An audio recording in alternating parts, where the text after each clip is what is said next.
네, 안녕하십니까. 정인태 신지식인 TV입니다. 저는 국립한국복지대학교 특임교수를 역임한 정인태입니다. 네, 우리가 계속해서 이 발달장애 이상 발달은 어떻게 재활해요? 네, 이거 두 번째 시간으로 지금 설명을 드리고 있습니다. 정인태 신지식인 TV고요. 네, 저는 국립한국복지대학교 특임교수를 역임한 정인태입니다. 네, 발달장애 이상 발달은 어떻게 재활해요? 두 번째 시간이에요. 그래서 전 시간에 아이들이 이상 발달이 나타난다 이런 말씀을 드렸어요. 그러면서 제가 원리를 설명을 드렸는데 어, 인간의 발달의 모습에서는 이렇게 이제 인간의 발달들이 전개된다. 이 전 강의를 이어서 들으셔야 됩니다. 네, 그래서 여기서 보게 되면은 인간의 정신 속에 이렇게 이 M은 정신이에요. 마인드, B는 브레인, 뇌, 그 다음에 P는 피지컬, 신체죠. 정신과 뇌와 신체가 이렇게 계속 상호작용하고 있다라는 거죠.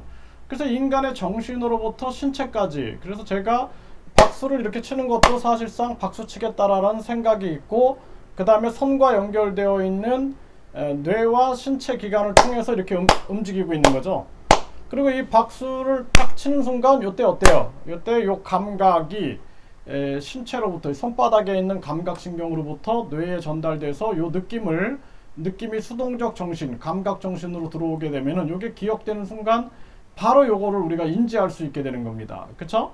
그래서 M3는 능동적 정신, M2는 수동적 정신, M1은 축적된 정신이다 이렇게 말씀을 드리는 거예요.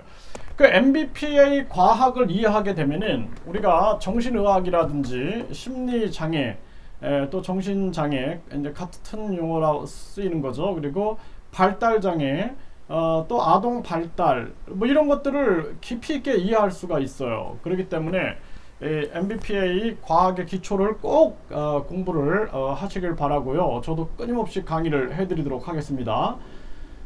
그래서 이 아이들이 인간의 이 뇌가 존재하고 있는 거죠. 이 뇌가 존재하고 있는데 이 뇌세포의 이 인간의 발달에 인간의 기억이 이제 형성이 되고 있는 거예요. 뇌세포에 인간의 기억이 형성되고 있는데 이 뇌세포에 이 아이가 발달에 적합한 자극을 받아서 순서대로 발달돼 나가야 된다라는 거예요. 그러니까 예를 들어서 아이가 아직 뒤집기를 못하는 아이한테 걷기를 시킨다. 그러면 어떻게 될까요? 뒤집기 못하고 있는데 걷기를 시킨다? 아마 아이의 이 관절이나 이런 데 변형이 생길 겁니다. 예, 그래서 인간의 발달에 순서가 있는 거예요. 순서. 인간의 정신세계에서도 마찬가지죠. 뭐 예를 들어서 이제 초등학생한테 소크라테스의 철학을 강의한다. 그러면은 아이들이 뭐 이제 개별적으로 차이가 있어서 이해하는 아이들도 있겠지만 많은 아이들이 정신적으로 스트레스를 받을 수가 있는 거죠. 그렇기 때문에 우리가 발달에 적합한 자극을 준다는 건 굉장히 중요한 거예요. 그래서 제가 전 시간에 인간의 발달의 시기에 어떻게 자극을 줘야 되느냐라는 측면들을 계속 말씀을 드렸던 것입니다. 그런데 예를 들어서 이 아이가 나이 이제 60개월에 있는 거예요. 60개월. 그러니까 발달 이제 생활 연령이 60개월에 다다른 겁니다. 그래서 생활 연령이 60개월에 다다랐는데 이거 제가 한번 설명을 들어볼게요. 자, 생활 연령이 이제 60개월에 왔어요. 60개월. 그러니까 60에서 72개월, 그러니까 7세가 되는 거죠. 우리 나이로 7살이 된 거예요. 7살. 그런데 이 아이는 이제 내년에 학교를 가야 되는 거예요. 내년에 진학을 해야 돼요. 학교 진학을 해야 합니다. 근데 이 아이의 발달 수준의 평균 발달 수준이 12에서 18개월 수준이 나오는 거예요. 이게 발달 연령이에요. 이건 이제 생활 연령이에요. 이 아이의 생활 연령이 이렇게 되고 있는데 12에서 18개월의 발달 연령이 나오고 있다라는 거예요. 그러면은 이 아이에게 적합한 것은 12에서 18개월의 프로그램이죠. 그래서 동작을 모방한다든지 언어를 모방한다든지 또는 상호작용 능력을 키운다든지 또는 감각적 발달을 이룬다든지 이런 거 정신, 뇌, 신체가 하나로 연결되는 하나 연결 이 과정을 발달시켜 나간다든지 이런 프로그램이 굉장히 중요한 거거든요. 그런데 이 아이가 내년에 학교를 가야 되기 때문에 실질적으로 뭐 예를 들어서 글자 숫자 교육을 시켰다고 합시다. 글자 숫자 교육을 시켰어요. 자, 그러면 어떤 일이 벌어질까요? 이 아이는 7살이지만 현재 발달 수준은 12에서 18개월 수준이에요. 근데 이렇게 적합한 활동을 해야 되는데 그게 아니라 글자 숫자를 가르쳤기 때문에 글자 숫자에 집착하는 현상이 나타나게 되는 거예요. 그래서 제가 많은 부모님들한테 상담하면서 아이가 현재 7살이지만 아이를 7살로 생각하면 안 됩니다. 현재 발달 수준은 12에서 18개월로 나와요. 이렇게 하면은 어머님들이 막 우시는 경우가 있어요. 근데 제가 항상 뭐 저도 굉장히 마음이 아프지만 항상 말씀드리는 게 뭐냐면은 우리가 이 현실을 인정을 해야 됩니다. 현실. 이거 현실이라는 것을 우리가 부인하면 안 돼요. 항상 인생도 그렇고 모든 게 현실을 부인하면 안 돼요. 현실에서 우리가 생각을 해야 되거든요. 그 현실이라는 것이 나쁜 게 아니라 지금 우리가 아주 명확한 양심과 명확한 과학성과 아주 자명한 사실을 가지고 인지하고 있는 세계거든요. 그런 명확한 그 현실 속에서 얘기를 해야 된다는 거예요. 그래서 이 아이는 현재 글자 숫자 교육은 부적합합니다. 이것을 가르치면은 글자 숫자에 집착하는 이상 발달이 나타나게 됩니다.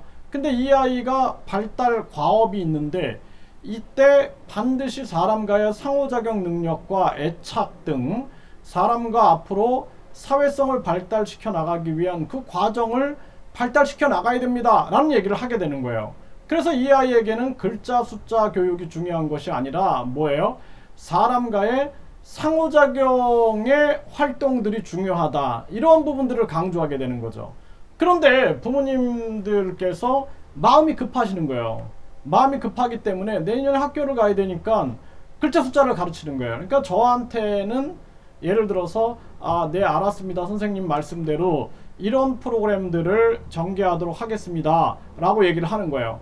그래서 이런 프로그램들을 전개하겠다고 하고 또 이제 뭐 가정에서는 글자 숫자 교육을 시키게 되고, 그리고 이러한 또 과외도 받게 하고, 또 이 아이를 어떤 인지치료다, 그래서 우리가 인지치료라는 거는 이제 심리치료 영역에서 해당되는 건데 부모님들이 잘 모르시니까 또 이게 잘못 양심 없이 적용되면은 그냥 그 인지 발달을 시켜주는 게 인지치료인 것처럼 해가지고 아이들한테 글자 숫자를 계속 주입하는 거죠. 그러니까 나중에 어떤 문제가 생겨요? 역시 글자 숫자에 집착하는 문제가 생기는 거예요.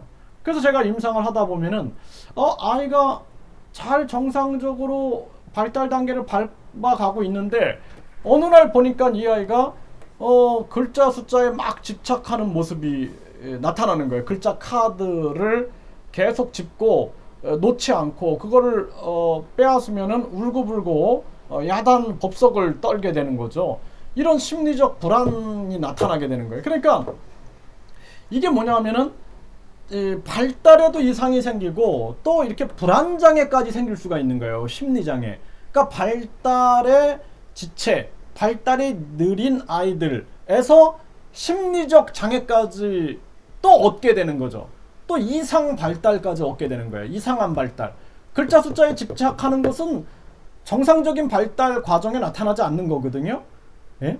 우리가 뭐 공부를 했다고 글자 숫자에 집착합니까? 그렇지 않잖아요. 예? 그런데 이상 발달이 나타났죠. 발달의 지연이 있는데 이상 발달, 거기다가 불안 장애까지 나타나 버리는 거예요. 이제 그걸 빼앗으면 아이가 심리적으로 굉장히 불안해하고 심리적으로 막 우울해하는 거죠. 굉장히 우울해. 그러니까 심리적으로 우울증 증상까지 나타날 수가 있는 거예요. 예, 그래서 그걸 또 주면은 굉장히 기분이 막 좋아가지고, 그러니까 이런 양극성 장애, 예? 그래서 조울증처럼 기분이 좋다 나빴다 이런 모습도 나타날 수가 있는 거고, 불안장애 나타날 수 있는 거고, 그렇죠? 또 아이의 정신 속에 계속 글자 숫자가 떠돌아다니는 거예요. 예? 우리가 뭐 도박에 빠진 사람들, 마약에 빠진 사람들이 보면은 이 굉장히 정신 속에 그게 막 돌아다니는 거랑 유사한 현상이라고 볼 수 있는 거예요. 그러니까 글자 숫자들이 막 정신 속에 돌아다니고 있는 거예요. 그러니까 거기에 대한 온통 집착 현상이 나타나게 되는 거죠. 그래서 이러한 것들이 나중에는 이게 이제 인간의 발달과 심리는 하나로 연결되어 있기 때문에 심리 장애로 또 발전돼 나갈 수가 있다라는 거예요.